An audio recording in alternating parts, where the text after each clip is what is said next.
सोलापूर लोकसभेसाठी कोणाला पाठिंबा द्यायचा याबाबत अद्याप भूमिका ठरली नाही. येत्या 30 मार्चला पुणे येथे बीआरएसचे माजी आमदार खासदार व समन्वयक शंकर धोंडगे यांच्या उपस्थितीत बैठक होणार आहे. या बैठकीत बीआरएस पक्षाची भूमिका ठरणार असल्याची बीआरएसचे नेते नागेश वल्याळ यांनी माहिती दिली आहे. तेलंगणा येथील भारत राष्ट्र समिती बीआरएस पक्षाने महाराष्ट्रासह अन्य ठिकाणी आता मुसंडी मारायला सुरुवात केली आहे. दरम्यानच्या काळात माजी मुख्यमंत्री चंद्रशेखर राव यांची टीम सोलापुरात आल्यानंतर एकच चर्चा झाली होती.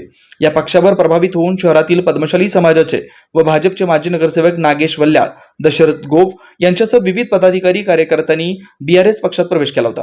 त्यामुळे सोलापुरात बीआरएस पक्षाची चांगलीच हवा झाली होती. मात्र नुकत्याच तेलंगणा राज्याच्या निवडणुकीत बीआरएस पक्षाचा दारुण पराभव झाला आणि त्या ठिकाणी काँग्रेसची सत्ता आली. त्यानंतर सोलापूरसह राज्यभरात पक्षाची मोर्चे बांधणी कमी झाली. दरम्यान लोकसभा निवडणूक जाहीर होऊनही बीआरएसची हालचाल दिसली नाही.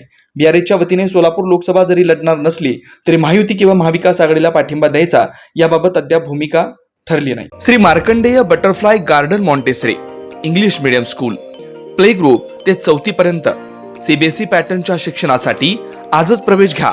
मोबाईल क्रमांक 8668 34 49 79.